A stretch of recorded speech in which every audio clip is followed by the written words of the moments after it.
Bienvenue sur Stat Apprendra, la chaîne qui te permet de ne plus avoir peur des statistiques et qui va peut-être même te donner une folle envie d'analyser des données. Préparez-vous à plonger dans les mystères de la seconde saison des Bridgerton avec Lady Whistledown. Chers lecteurs, l'instant est choisi pour s'immerger à nouveau dans l'élite londonienne. C'est cette saison que le vicomte a l'intention de trouver une femme. Qui captivera le vicomte et quels seront les nouveaux favoris de la capitale? Rejoignez-moi pour démêler les liens de la noblesse où nous tenterons de révéler les amours de la saison. Accompagnez-moi dans le premier acte des chroniques de Bridgerton, observant les jeux d'œillade et les chuchotements, annonciateurs d'une saison d'intrigue. Mais comment allons-nous percer ces mystères? Comment dévoilerons-nous le couple vedette de cette saison à venir? La réponse réside dans l'art captivant de l'analyse des réseaux sociaux. Vous vous demandez peut-être, qu'est-ce donc cette étrange méthode? Elle consiste à scruter les liens et les interactions entre individus, groupes ou entités et à les cartographier à l'aide d'outils graphiques et statistiques. Êtes-vous prêts, chers lecteurs? Observons ensemble la toile complexe de la haute société et découvrons le couple qui fera vibrer Londres. Les chroniques de Bridgerton promettent encore bien des émois. Alors commençons par le commencement. Pour étudier les réseaux, tu dois maîtriser deux éléments importants. Les nœuds, on peut aussi dire acteurs sommés. Ça correspond aux individus du groupe que tu étudies et ici les personnages de la série Bridgerton. On a aussi les liens qui sont les connexions entre les acteurs. Ces connexions peuvent être de nature différente. Ça peut être par exemple des interactions qui peuvent alors être soit positives, les personnages s'embrassent, ou négatives, les personnages s'agressent. Cela peut également être de simples associations. On distingue deux types de réseaux différents, les réseaux dirigés et les réseaux non dirigés. Dans les réseaux non dirigés, on a par exemple des associations temporelles ou spatiales. Héloïse et Daphné vivent dans la même maison, Kate et Edwina dans une autre maison. Ça crée des associations. Ici, les acteurs, les personnages sont sur le même plan. Dans les réseaux dirigés, par contre, on distingue un émetteur et un récepteur. Une interaction de A vers B est différente d'une interaction de B vers A. Un individu peut être attaquant tandis que l'autre est attaqué. Bénédicte est attaqué alors que Anthony est l'attaquant. Rentrons dans le vif du sujet, tu vas comprendre. Alors pour commencer, il nous faut des données. Sache, cher abonné, que je me suis dévouée. Pour toi, j'ai revisionné l'épisode 1 de la saison 2 des Bridgerton. J'ai considéré les personnages suivants de la série Bridgerton, à savoir Bénédicte, Anthony, Pénélope, Daphné, Héloïse, Kate et Edwina. Je me suis concentrée sur les initiations des conversations. J'ai défini comme émetteur celui qui initie une conversation et j'ai défini comme récepteur celui à qui on s'adresse au cours d'une conversation. J'ai donc rempli le tableau suivant. Chaque ligne correspond à une diade et en colonne, on a le nombre qui renseigne sur le nombre d'interactions au sein de cette diade. D'après ce tableau, on peut voir qu'Anthony a initié 3 conversations avec Bénédicte alors qu'il n'a jamais initié de conversation avec Pénélope. Quand on fait de l'analyse de réseaux sociaux, on peut se retrouver avec le tableau qu'on vient de voir, c'est le tableau dit classique. On peut aussi avoir un autre tableau, plutôt une matrice. On dit également sociomatrice ou table de contingence. C'est en fait un tableau croisé des interactions et ou associations entre deux individus du réseau. La ligne 2 se lit de la façon suivante. Bénédicte a adressé la parole 4 fois à Anthony, 1 fois à Daphné, 2 fois à Héloïse et ne s'est adressé ni à Edwina, ni à Kate, ni à Pénélope. Les deux tableaux, le classique et la matrice, sont gérables sous R. Une fois qu'on a les données sous une forme ou sous une autre, on va utiliser un package pour l'analyse de réseaux sociaux.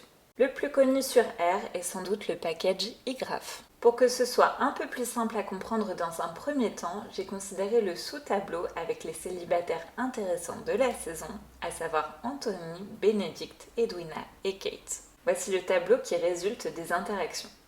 J'ai aussi renommé les colonnes avec source pour l'émetteur, target pour le récepteur et weight pour le poids de l'interaction, c'est-à-dire ici le nombre d'interactions sollicitées ou de conversations initiées. Remarque importante, si tu as des zéros dans les poids, il faut les retirer. Parce que oui, les fonctions ne tourneront pas, ce qui est logique, parce que finalement, quand il n'y a pas de lien, ils n'ont pas à apparaître dans le tableau. Pour construire le réseau, en termes de codage, tu vas d'abord faire une première étape pour le construire et ensuite seulement le visualiser. Il existe plusieurs fonctions. Tu peux par exemple prendre la fonction graph.data.frame. Ici, je ne précise pas encore que le graphe est dirigé, avec le directed égale false. Quand tu as fait cette étape, tu as créé sous R un objet de type réseau. Une fois que le réseau est construit, il suffit d'en faire un graphique avec la fonction plot. Ici, on se retrouve avec un graphe non dirigé, on n'a pas de flèche, on a simplement des liens entre deux personnages quand il existe au moins une interaction. On remarque par exemple qu'il n'y a qu'un seul lien entre Edwina et Anthony. Avec le tableau, on se rend compte qu'Anthony a adressé la parole à Edwina, mais que l'inverse n'est pas vrai. Dans ce contexte, Anthony et Edwina ne jouent pas le même rôle. L'un initie l'interaction, l'autre le reçoit. C'est comme ça qu'on avait créé le tableau, on a cette notion de directionnalité. Si tu veux intégrer la directionnalité, il suffit de changer l'argument de directed en directed égale true. Encore une fois, tu fais le graphe. On a bien un graphe dirigé avec les flèches qui indiquent la directionnalité. Plus précisément, on a une double flèche lorsque l'interaction est réciproque, ce qui est le cas entre Kate et Edwina. Et au contraire, on a une simple flèche quand un personnage est l'initiateur alors que l'autre n'est que le récepteur. C'est le cas entre Anthony et Edwina. Jusqu'à présent, il y a quelque chose dont on n'a pas tenu compte, à savoir le nombre d'interactions. Vous avez vraiment fait ça? Je crois bien que oui. Peut-être que pour certaines thématiques, c'est pas important. Moi, je considère ici que le nombre d'interactions est important. Quelque part, plus un individu va initier de conversation, plus ça veut dire que potentiellement il est intéressé. Parce que je vous rappelle, notre thématique, c'est de comprendre les appariements entre personnages. Donc je considère que le nombre d'interactions est important. Et donc on va être dans le cas d'un réseau dont on va tenir compte du nombre d'interactions, à savoir un réseau pondéré. En termes de codage, il va falloir préciser que la largeur des flèches va être liée au nombre d'interactions, au poids de la connexion, donc quelque part à notre colonne poids. Ce que tu dois préciser en termes de codage, c'est que ta colonne poids, c'est celle qui va venir impacter des éléments du réseau, à savoir les arêtes ou edge en anglais. On vient de dire à R qu'il faut considérer la colonne des poids pour gérer la largeur des arêtes, width en anglais. Ensuite, il suffit de faire le graphe en utilisant encore la fonction plot. Il faut tout de même préciser que la largeur des arêtes va tenir compte du poids. On obtient donc le graphe suivant avec la largeur de la flèche entre Kate et Edwina plus large que celle entre Anthony et Kate et qui révèle un nombre d'interactions plus grand. Si jamais tu as envie de faire un peu de cosmétique, voici le code. Tu peux alors changer la couleur des nœuds, changer la position du libellé des nœuds pour que ce soit un peu plus lisible. Pour que ce soit un peu plus joli, tu peux aussi faire des flèches incurvées. Bref, tu as un monde de possibilités. La cosmétique, on s'en fiche ? Pas selon Lady Whistledown. Chers amis, voici un domaine bien moins mondain que les bals et les scandales de la saison londonienne, mais non moins fascinant, la cosmétique d'un graphe statistique. Oui, vous avez bien entendu. Tout comme une dame raffinée accorde une attention minutieuse à sa toilette, il est essentiel d'embellir et de rendre attrayant un graphe statistique. Voilà, vous êtes prévenus. Petit bonus, si tu veux aller plus loin dans la cosmétique, tu peux tenir compte des attributs. Ça veut dire les caractéristiques de tes nœuds, ici les personnages. Par exemple, peut-être ce qu'on a envie, c'est de colorier les nœuds dans le réseau en fonction de la famille du nœud. En tout cas, en fonction de la famille du personnage. En premier lieu, il faut trouver dans quel ordre R considère les nœuds. Tu peux les retrouver avec VNet. Donc là, on voit que dans l'ordre, on a Anthony, Benedict, Edwina et Kate, ce qui respecte l'ordre alphabétique. Ensuite, tu spécifies les couleurs, puis tu fais le graphe en spécifiant les couleurs. Tadam! Voilà, c'est bien quand tu veux une vision d'ensemble avec les attributs de ton réseau. Voilà, peut-être qu'avec le graphe du réseau, tu as déjà toutes les informations dont tu avais besoin avec ce visuel informatif. Mais peut-être qu'au contraire, on voulait aller plus loin. L'avantage quand tu fais un réseau, c'est qu'ensuite tu peux extraire des métriques qui te permettent d'objectiver pour chaque individu leur place dans le réseau. C'est une chose puissante. Un nœud ici, un personnage est important dans le réseau si quand tu le retires du réseau, le réseau devient complètement déstructuré. Par exemple, on a l'impression que si on retire Anthony du réseau, Benedict va se retrouver isolé de Kate et Edwina. Il existe plusieurs types de mesures, commençons par les mesures de centralité. Remarque importante, ces mesures vont différer que tu tiennes compte de la directionnalité ou non, et que tu tiennes compte de la pondération ou non. Donc ça va dépendre de toi, ça va dépendre de ta problématique. Peut-être que dans certains cas, tu n'en as pas besoin et tant mieux. Il faut que tu sois capable de le justifier. Donc, suivant vraiment ta question, va ensuite découler le type de pondération que tu vas faire ou non. Et donc, du coup, l'impact sur les métriques. Tout ce que tu as à faire ce soir, c'est te rappeler ce que tu viens chercher. Dans le cas de cette étude, j'ai considéré que le nombre d'interactions était important. Parce que quelque part, plus un personnage va s'adresser beaucoup de fois à un autre, plus potentiellement ça veut dire que ce personnage est intéressé par l'autre. Et l'aspect directionnalité me semblait également important. Encore une fois, à voir si ça s'applique pour toi. Les métriques de centralité sont essentielles pour comprendre l'importance de chaque nœud au sein du réseau social. On obtient une mesure par nœud et donc ici une mesure par personnage. Voici les mesures les plus courantes, le degré, la centralité de proximité et l'intermédiarité. Le degré, c'est le nombre de connexions émises et ou reçues qu'un nœud possède. Pour les obtenir et sans tenir compte de la pondération, on va utiliser la fonction degree qui nous donne le résultat suivant. Si on reprend le tableau, on se rend compte qu'on somme simplement le nombre d'arêtes adjacentes sans tenir compte de la valeur des arêtes, autrement dit du poids. Ainsi, Edwina apparaît sur 3 arêtes et donc son degré vaut 3. Comme pour moi le nombre d'interactions est important, cette métrique, on va la modifier un petit peu, on va tenir compte du poids. Donc elle va changer de nom, ce sera plus degré, mais la force, on dit aussi degré pondéré. Mais globalement, pas de panique, c'est la même chose, sauf qu'on tient compte de la valeur des poids. En tenant compte de la pondération, on a juste à sommer les poids des arêtes adjacentes. Pour la force ou degré pondéré, on modifie un petit peu le codage. Plus précisément, on rajoute les poids et on obtient le résultat suivant. Remarque, dans le cas des réseaux dirigés, comme c'est le cas ici, on peut distinguer le degré entrant et le degré sortant. Donc pour le degré entrant, in, on va spécifier mode égale in et obtenir le résultat suivant. Pour le degré sortant, on va préciser mode égale out et récupérer le résultat suivant. Un individu peut être considéré comme plus central parce qu'il a plus de connexions avec les autres. Un individu peut aussi être considéré plus central car il est fondamental dans le maintien de la structure du groupe. Donc par exemple, s'il quitte le groupe est scindé en deux. C'est un phénomène de fission. Les 2 prochaines métriques que nous allons voir sont justement des métriques qui vont permettre de quantifier un petit peu ce côté maintien de la structure du groupe. La centralité de proximité, ou closeness, mesure la distance moyenne entre un nœud et tous les autres nœuds du réseau. Dit autrement, il s'agit du nombre moyen de connexions pour se connecter aux autres nœuds. Une valeur élevée signifie que ce nœud est en moyenne proche des autres nœuds et inversement. Encore une fois, pour ce qui est de la compréhension de notre problématique, il est important pour moi de tenir compte des poids du nombre d'interactions. Sauf qu'attention, ici, on est sur des métriques qui tiennent compte de la notion de distance.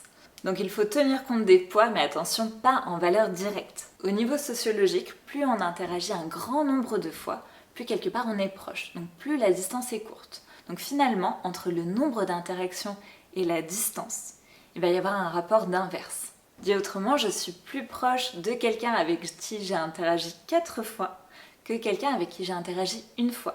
Si je prends la distance, la personne avec qui j'ai interagi 4 fois, ça va être sur une distance de 1 sur 4, donc de 0,25, on est proche. Alors qu'avec quelqu'un que j'ai interagi qu'une seule fois, on va être sur une distance de 1 sur 1, on va être plus loin. Sur le schéma ci-dessus, les chiffres en noir correspondent au nombre d'interactions. Les chiffres en vert correspondent à l'inverse et sont donc plus adéquats par rapport à la notion de distance. Encore une fois, plus on a interagi de nombreuses fois, plus on est proche socialement. Je précise à R qu'il faut prendre l'inverse avec le code suivant. On utilise la fonction closeness avec ce résultat. Tu n'es pas sûr de comprendre? Pas de problème, on va prendre un exemple avec Anthony. Ce qu'on va faire, c'est que d'abord, on va sommer les plus courts chemins. Le plus court chemin qui relie Anthony à Bénédicte est un chemin de longueur 0,25. Le plus court chemin qui le relie à Kate est un chemin de 0,5. Le plus court chemin qui le relie à Edwina est un chemin de 0,75. Ce qui donne une somme de 1,5. Il me suffit ensuite de prendre l'inverse, à savoir 1 sur 1,5, ce qui donne 0,67. C'est la valeur qu'on avait. En tenant compte de la pondération, Anthony et Kate ont la même valeur de centralité. Dit autrement, Anthony et Kate ont tendance à impacter davantage la structure du réseau que Bénédicte et Edwina. La betweenness, ou encore l'intermédiarité, quantifie l'importance des nœuds pour atteindre d'autres nœuds. Elle identifie les nœuds qui agissent comme des ponts entre d'autres nœuds dans le réseau. Elle est calculée comme le nombre de fois qu'un nœud agit comme un point de passage le plus court entre deux autres nœuds. On utilise la fonction betweenness et on obtient les valeurs suivantes. Avec la betweenness, on est encore sur la notion de plus court chemin. Bénédicte et Edwina ne sont jamais sur un plus court chemin entre deux paires de personnages, ils ont donc une valeur de 0. Évaluons la valeur de betweenness pour Kate. Kate est sur le plus court chemin qui va d'Edwina à Anthony, ainsi que sur le plus court chemin qui va d'Edwina à Bénédicte.